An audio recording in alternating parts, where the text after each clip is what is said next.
जय Shri Krishna class 10th और सभी को राधे राधे। तो जैसा कि आपने मैथ का क्लास देख लिया है और अभी है साइंस का समय। तो साइंस के क्लास में आप लोग को 2 लेक्चर पूरा हो गया है। फर्स्ट लेक्चर में आपने केमिकल इक्वेशन का जो है बेसिक सॉल्व किया था। उसके बाद सेकंड लेक्चर में आपने केमिकल रिएक्शन के बारे में समझा और केमिकल रिएक्शन केमिकल इक्वेशन के बैलेंस केमिकल इक्वेशन को समझा था और अनबैलेंस को समझा था और फिर समझा था कि कैसे जो है केमिकल इक्वेशन को बैलेंस्ड किया जाता है। कुछ आपको होमवर्क भी दिए थे। चलो मैं अ, उनका जो है उनके आगे जो जो होमवर्क दिए थे उसके आगे वाले कॉन्सेप्ट को मैं समझा देता हूँ। और या एक काम ठीक रहेगा, जो जो क्वेश्चन मैंने दिया था उसमें से कुछ क्वेश्चन को अभी ही सॉल्व करवा देता हूँ, जिससे आप जिन बच्चों ने क्वेश्चन सॉल्व किया है पर वो दे नहीं पाए उनको थोड़ा आसानी मिल जाएगी। तो मैंने लगता है ये क्वेश्चन दिया था वो मुझे कुछ कुछ याद है। Fe plus H2O Fe3O4 plus H2, ये क्वेश्चन दिया था, क्वेश्चन दिया था। तो यहाँ पे हम लोग क्या करेंगे, वही रूल है कि सब जितने भी इसमें तत्व दिए गए हैं सभी को अलग अलग कर लेंगे। तो यहाँ पे है Fe है, H2 है यानी कि H2 इसको अच्छा नहीं, H है, O है, बस ये 3 चीज है।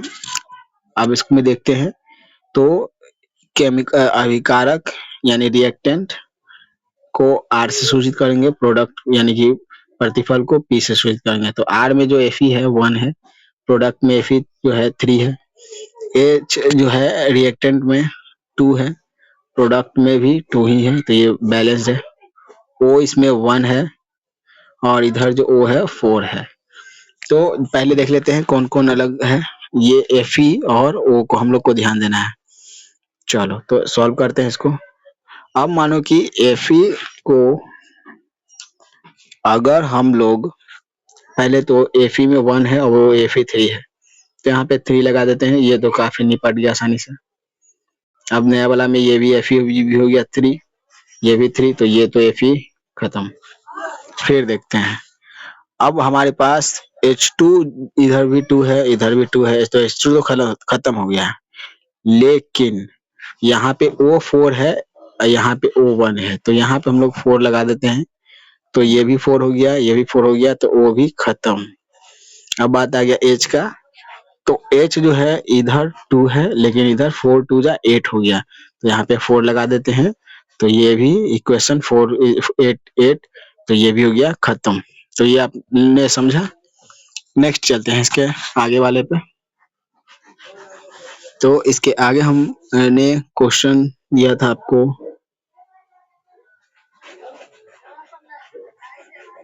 KClO3 और KCl प्लस O2। फिर इसमें से प्रोडक्ट निकालते हैं, तत्व निकालते हैं, कौन कौन सा तत्व है, मॉलिक्यूल्स है। पहला है K, दूसरा है Cl, फिर है O।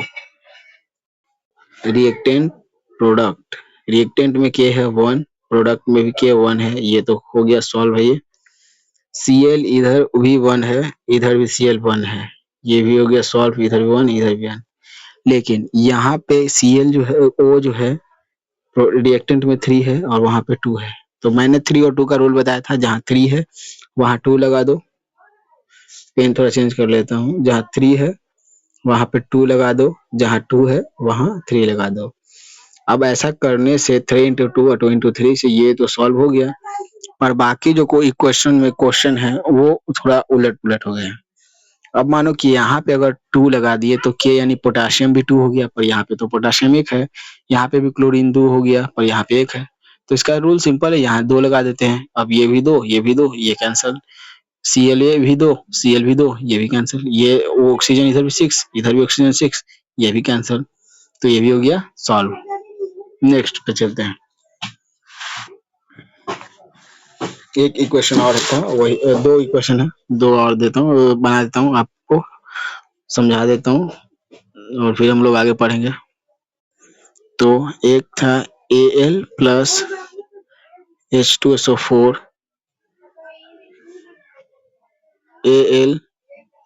AlSO4 H2, ये इक्वेशन दिया था। और अगर हम लोग इधर देखते हैं, फिर से वही रिएक्टेंट देखते हैं कितने हैं,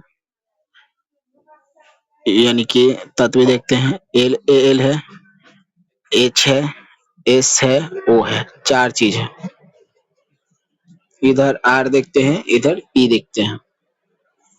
तो Al जो है दोनों तरफ 1 है, H जो है इधर 2 है और इधर भी H 2 ही है, तो 2 और 2। S इधर 1 है, लेकिन ये 3 से मल्टीप्लाई होकर यहाँ पे 3 हो रहा है, इधर 1 है और इधर 3 है। O जो है यहाँ पे 4 है और यहाँ पे 4 इधर, और 4 से 3 से मल्टीप्लाई करें तो 12 हो रहा है। और अगर हम लोग SO4, यहाँ पे SO4 एक साथ है, यहाँ पे भी SO4 एक साथ है, तो हम लोग क्या करते हैं, S और O को अलग अलग नहीं लिखेंगे, उससे थोड़ा जो है हम लोग का समय जो है बच जाएगा। Al, H और SO4 लिखते हैं। तो Al इधर भी एक, इधर भी एक, और R भी एक, और P में भी एक। H इधर है 2 और उधर भी H है 2। इधर SO4 जो है 1 है और उधर प्रोडक्ट में जो है 3 है। अब 1 और 3 है तो इसको तो आप लोग सिंपल जानते हैं। अगर यहाँ पे किसमें कमी है तो 3, इसमें कमी है, तो यहाँ पे 3 लगा दिए, तो अब SO4 जो है 3 हो गया, इधर भी SO4 3, तो ये हो गया सॉल्व। अब यहाँ पे देखते हैं H उधर, इधर जो हो गया H 3 2 जा 6, इधर 3 ही है, 2 ही है, तो यहाँ पे 3 लगा दिए, तो इसके कारण जो है ये भी जो हो गया सॉल्व हो गया। उसके बाद Al इधर भी एक, इधर भी Al एक, बाकी ये इक्वेशन ये जो है, ये थोड़ा सा क्वेश्चन मैंने यहाँ पे 2 था, अब यहाँ पे एल्युमिनियम 2 है, यहाँ पे 1 था तो यहाँ पे भी 2 लगा दिए, ये भी खत्म। तो इस हिसाब से ये भी इक्वेशन हो गया, खत्म हो गया। नेक्स्ट जो है लास्ट जो दिया था मैंने, उसको सॉल्व कर लेते हैं। तो लास्ट दिया था N2 plus H2 is equal to NH3। अब यहाँ पे भी देखते हैं कौन कौन सा तत्व है। पहला तो N है, फिर H है, R और P। R में जो N है 2 है, उधर 1 है, इधर भी H2 है, उधर H3 है। तो जहाँ पे H3 रहता है वहाँ पे 2 लगाते हैं, जहाँ 2 है वहाँ 3 लगाते हैं। तो आधा है तो ऐसे सॉल्व हो गया, ये भी 2 हो गया, ये भी 2 हो गया, ये भी 3, यानी कि इसके हिसाब से ये कट हो गया। ये तो सिंपल क्वेश्चन दे दिया था मैंने। तो इस हिसाब से आपने अगर क्वेश्चन सॉल्व किया होगा तो आपका सब सही होगा। आपको जितने भी क्वेश्चन दिए थे वो मैंने सभी सॉल्व कर दिए हैं। तो चलो अब लोग आज की क्लास को करते हैं शुरू। और आज भी क्लास जो है 30 मिनट्स ही होगा। तो 30 मिनट्स की क्लास में हम लोग आज पढ़ेंगे रासायनिक समीकरण से प्राप्त होने वाली सूचनाएं, रासायनिक समीकरण की क्या सीमा होती है वो, और भी इससे रिलेटेड काफी इंपॉर्टेंट चीज। तो आप जो है हमारे साथ अंत तक बने रहना, आपको जो है काफी अच्छे से सब्जेक्ट है समझ में आने वाला है। ठीक है,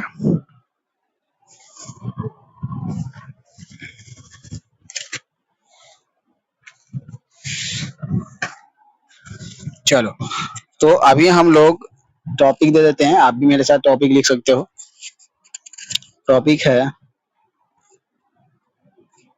यहाँ पे एक पिक्चर थंबनेल मतलब कि जैसे लगा देते हैं, केमिकल इक्वेशन का।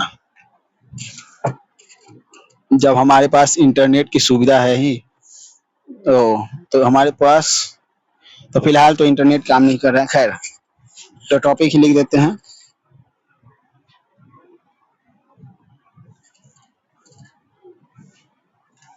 रासायनिक समीकरण से प्राप्त होने वाली सूचनाएं। रासायनिक समीकरण से प्राप्त होने वाली सूचना है। ठीक है, तो हम लोग समझते हैं कि रासायनिक समीकरण से जो है क्या क्या सूचना प्राप्त होता है।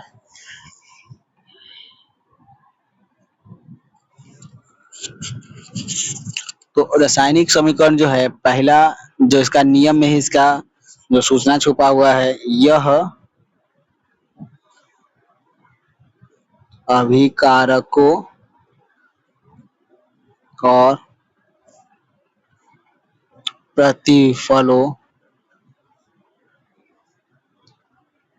के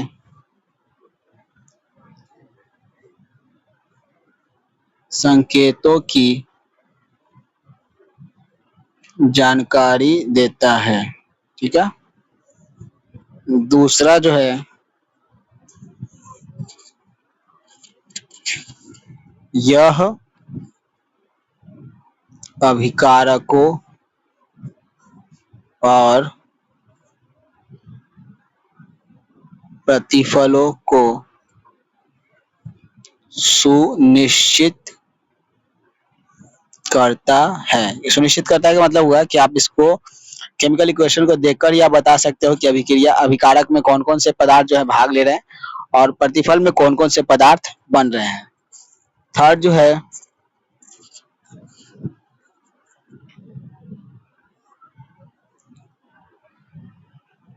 परमाणु और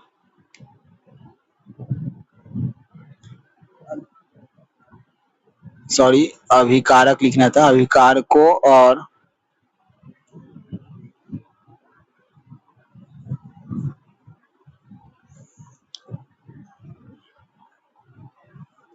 प्रतिफलों के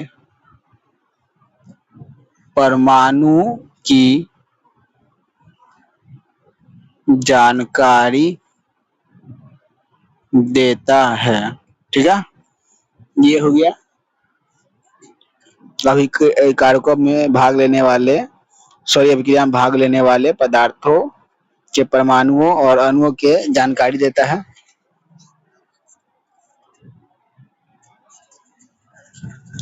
फोर्थ नंबर जो है,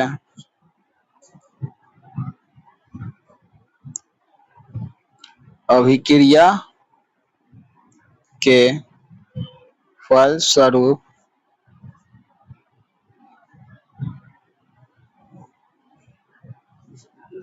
अभिक्रिया के फलस्वरूप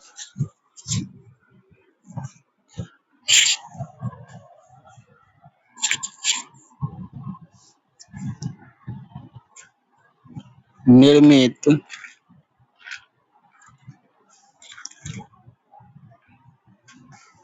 प्रतिफल, ये जो है राइटिंग आपको थोड़ा सा मतलब कि उलट पुलट लग सकता है, पर मैंने पूरा कोशिश किया आपको समझाने का। ये अगर मैं चाहता तो आपको प्रिंटेड नोट्स भी लेकर आ सकता था लिखने के लिए, लेकिन वो जो है मैं खुद ही पढ़ा हूँ ऑनलाइन क्लास में, तो वो सब चीज जो है थोड़ा अच्छा नहीं लगता देखने में। तो इसलिए अगर आप क्लास पे खैर ध्यान दे भी रहे हो तो मैं सब शब्दों को बोल बोल कर आपके लिए सिंपल भी कर दे रहा हूँ, तो राइटिंग को उतना फोकस नहीं करना है। ठीक है, अभिकारकों के फलस्वरूप निर्मित प्रतिफल के परमाणुओं एवं अणुओं की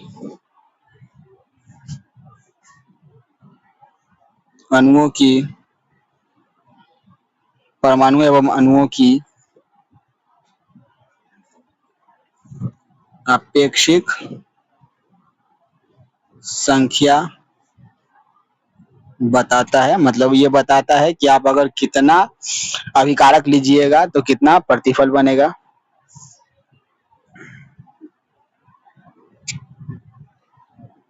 और इसमें 5 अगर आपने लिख लिया है तो इत्यादि जोड़ दो। तो ये सब चीज सूचनाएं जो है आपको केमिकल इक्वेशन से, रासायनिक समीकरण से प्राप्त होने वाली हैं, और इन सब चीजों के कारण ही ये केमिकल इक्वेशन जो है हम लोग लिखते हैं। खैर, इतने सूचनाएं प्राप्त होती है। अब जो हम लोग पढ़ेंगे वो उससे समझेंगे कि क्या लाभ है रासायनिक समीकरण के उपयोग से। तो टॉपिक लिखेंगे रासायनिक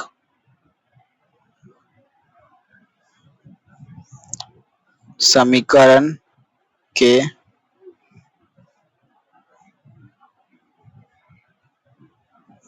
उपयोग से या उपयोग के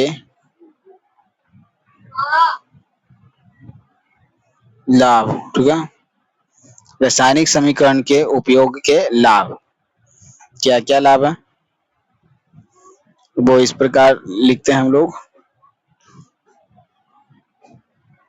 पहला तो वही जो हम लोग इसके नियम में समझे थे कि समय की बचत होती है, समय की बचत। इससे ये जो ऐसा कोड वर्ड है जिससे जानकारी लिखते हैं, ये जो जब सूत्र ही लिख देते हैं तो उसका समय की काफी बचत होती है। दूसरा जो है, इससे अभिकारकों और प्रतिफलों की ठीक गणना की जा सकती है। यानी इससे आप जान सकते हैं कि कितने प्रतिफल लेंगे तो कितने जो है, कितने अभिकारक लेंगे तो कितने प्रतिफल बनेंगे। उसके बाद है तीसरे इसके लाभ है उचित और सुलभ जानकारी प्राप्त होना। इसका मतलब हुआ कि आप विश्व में कहीं भी इस समीकरण को लिखोगे तो बात वही होगा। इससे इसको जो है पूरे विश्व में एक ही जैसा लिखा जाता है। तो ये सब इसके फायदे हैं ईटीसी। अब हम लोग चलते हैं नुकसान की ओर। तो हालांकि सभी चीजों में कुछ फायदे कुछ नुकसान होते हैं, जिस वह नियम इस पे भी लगता है। तो रासायनिक समीकरण लिखने के कुछ सीमाएं भी हैं, तो उन सीमाओं को भी जान लेते हैं जिससे हम लोग जो है रासायनिक समीकरण के कर्मियों को भी समझ पाएंगे और इसका बेहतर उपयोग कर पाएंगे दैनिक जीवन में भी और फॉर्मल जिंदगी में भी, व्यावसायिक जिंदगी में भी। तो लिखते हैं रासायनिक समीकरण की सीमाएं। ठीक है, तो रासायनिक समीकरण की सीमाएं लिखते हैं हम लोग।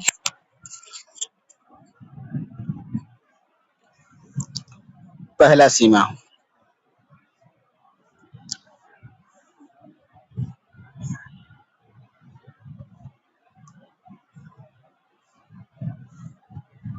भौतिक अवस्था, भौतिक अवस्था पता न चलना। इससे जो है पदार्थों की भौतिक अवस्था पता नहीं चलती है। ठीक है, दूसरा जो है इसके लिए, इससे ऊष्माक्षेपी या शोषी होने का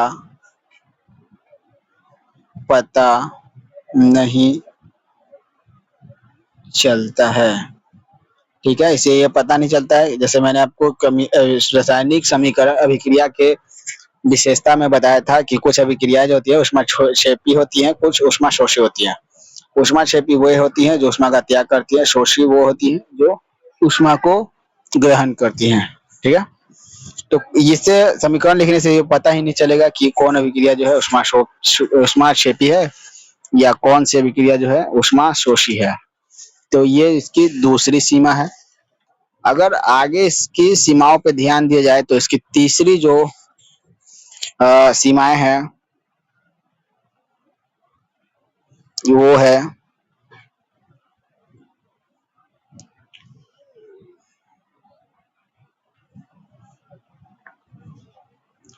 कि कुछ अभिक्रिया विस्फोट करती हैं। तो ये भी नहीं पता चलता है,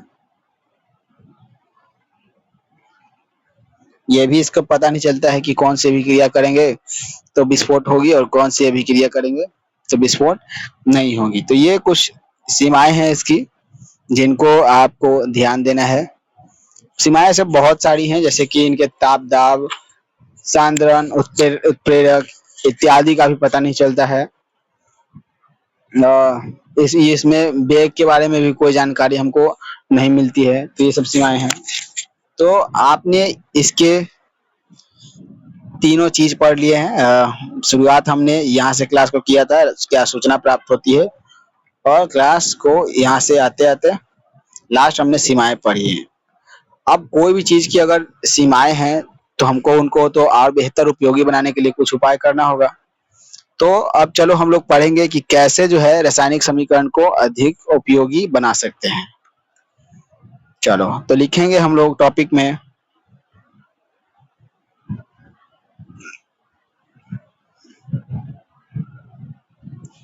रासायनिक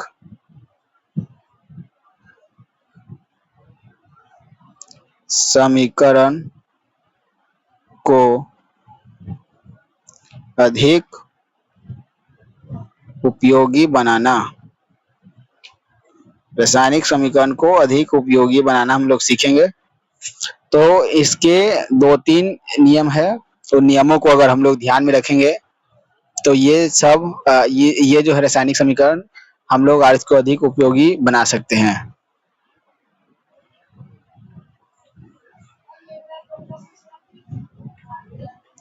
जैसे कि पहला जो है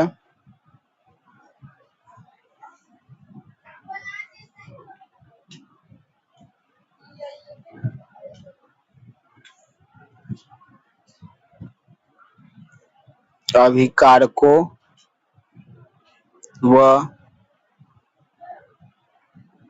प्रतिफलों की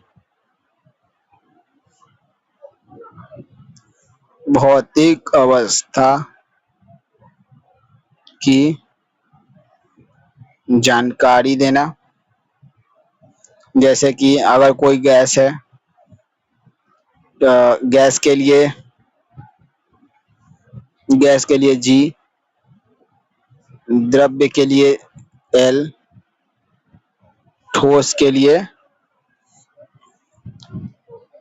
एस लिखना। ठीक है,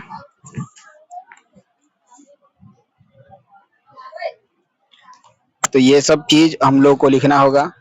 और किसी पदार्थ का अगर हम लोग जलीय विलयन ले रहे हैं, ये सब चीज आपको छोटा छोटा चीज में याद करना है। जी के लिए एस, गैस के लिए एस जी, ठोस के लिए एस, द्रव्य के लिए एल, और पदार्थ के जलीय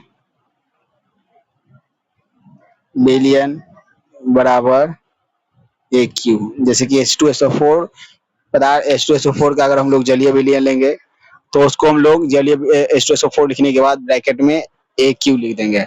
अगर हम लोग कार्बन डाइऑक्साइड CO2 लेते हैं तो CO2 के ब्रैकेट में G लिख देंगे।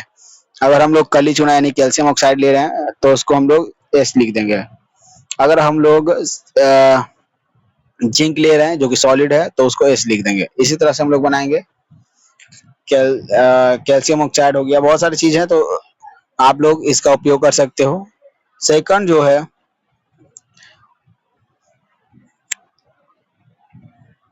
ऊष्माक्षेपी व ऊष्माशोषी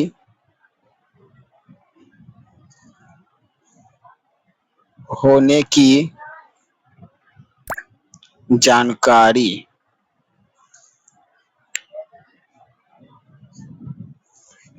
तो इसका ये मतलब हुआ कि अगर कोई अभिक्रिया ऊष्माक्षेपी है या ऊष्माशोषी है तो उसमें हम लोग लिख सकते हैं कि ये जो है अभिक्रिया अगर जिस तरफ से अगर अभिकारक की तरफ ऊष्मा शोषी है तो अभिकारकों में ऊष्मा मिलाने पे, माने कि इसको एक एग्जांपल से समझा देता हूँ। जैसे कि मेरे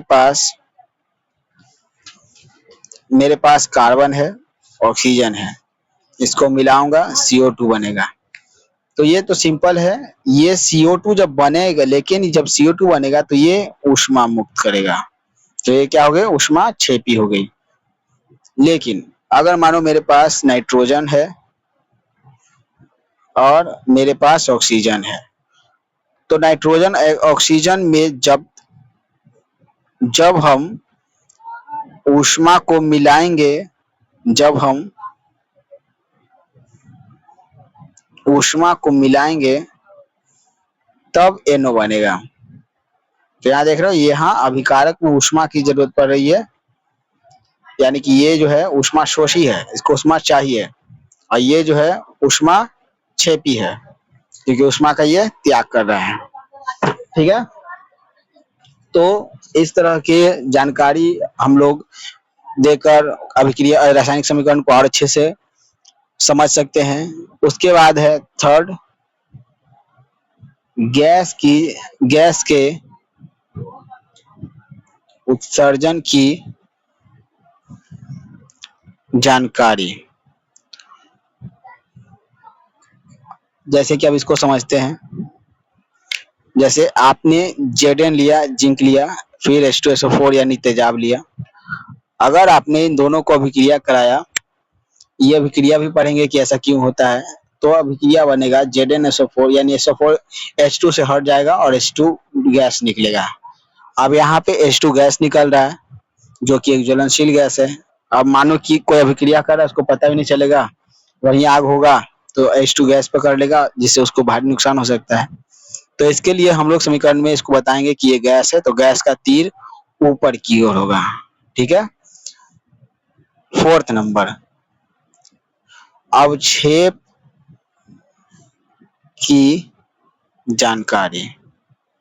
जिस तरह से हमने गैस के लिए जानकारी दिया, उस तरह से हम लोग ठोस के लिए भी जानकारी दे सकते हैं। जैसे अगर हम लोग AgNO3 लेते हैं और उसको HCl के साथ अभिक्रिया कराएंगे, तब हमारे पास AgCl जो कि एक ठोस है और HNO3 बनेगा। तो यहाँ पे जो समझने वाला होगा वो समझ जाएगा कि अगर हम लोग AgNO3 और HCl लेंगे तो AgCl नाम का एक ठोस बनेगा और HNO3 बनेगा।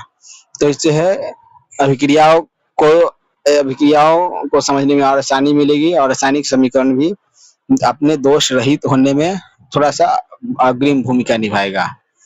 तो इन सब की जानकारी जो है, अगर हम लोग उचित तरह से देते जाएंगे तो अभिक्रियाएं जो है इनका अधिक उपयोगी अभिक्रियाओं को अधिक उपयोगी बना सकते हैं। कल से जो है क्लास में हम लोग पढ़ेंगे जो 9 अभिक्रिया आपको पढ़ने के लिए है, उन 9 अभिक्रियाओं के बारे में मैंने कोशिश किया है कि क्लास आपको काफी स्पीड से पढ़ाऊं और समझा कर पढ़ाऊं। तो कल से 9 अभिक्रियाओं को शुरू करेंगे। 2 दिन में ये 9 अभिक्रियाएं खत्म हो जाएंगे। तो परसों संडे को तो आपका यानी संडे यानी कल आपको जो है संडे को जो है आपको 10 to 12 लाइव क्लास है। लाइव क्लास है आपका हिंदी ग्रामर का, और